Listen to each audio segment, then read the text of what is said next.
तो भाई लोग का तारा लोग के बजट बहुत ही कम बा, 6-7 हज़ार रुपया बा। 6-7 हज़ार में तू लोग एगो अच्छा 32 इंच के एंड्रॉइड स्मार्ट टीवी लेवे खोजे तारा लोग, जौन की पूरा तरह से फ्रेमलेस हो को 3 साल के वारंटी वगैरह भी देख के मिल जाओ। लुक वगैरह मामले भी काफ़ी हद तक अच्छा हो, उसमें गूगल प्ले स्टोर भी चल जाओ।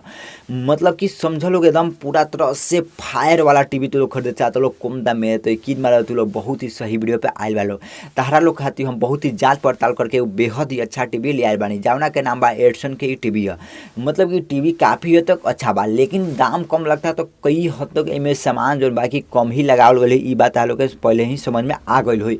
काहे से दाम जब कम बा इतना, काहे से कि 32 इंच के टीवी एंड्रॉइड वाला हमने के 12-13 हज़ार में और कंपनी के दे मिलता है, 6-7 हज़ार में ही दे देता, तो कुछ तो कम ही हुई।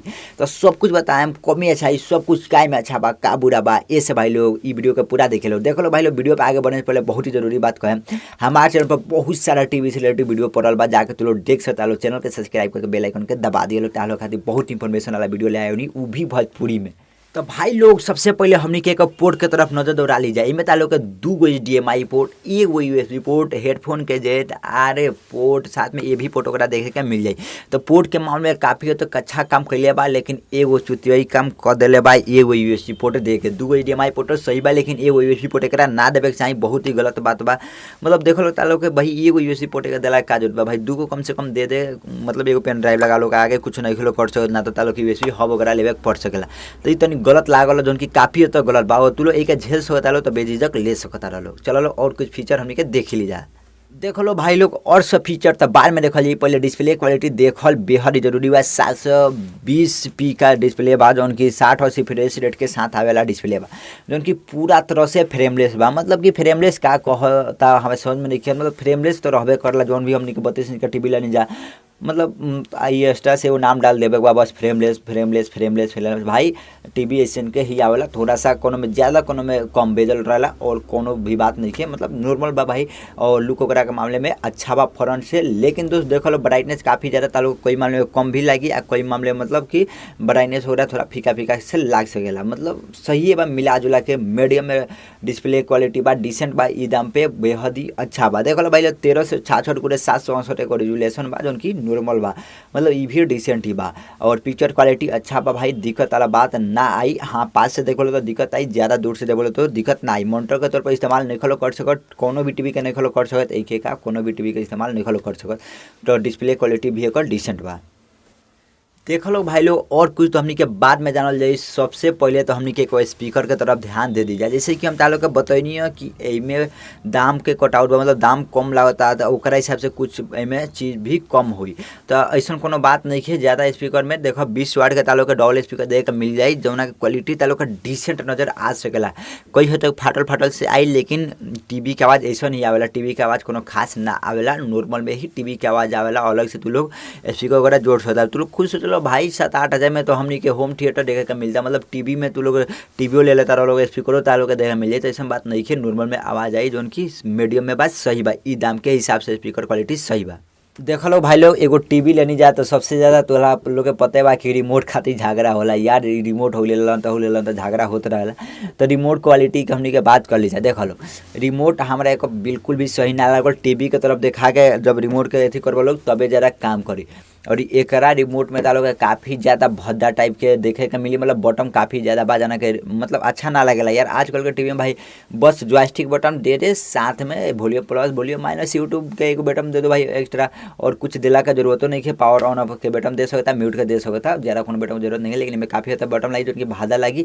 अब ओकरा बादो से तालो के टीवी के तरफ दिखाए करे पड़ी। डॉल 2 के में बैटरी लगता है, जो उनके तालो के मिल जाई रिमोट के साथ ही। जब टीवी पर रिमोट भी मिली, बैटरी भी दे के मिली।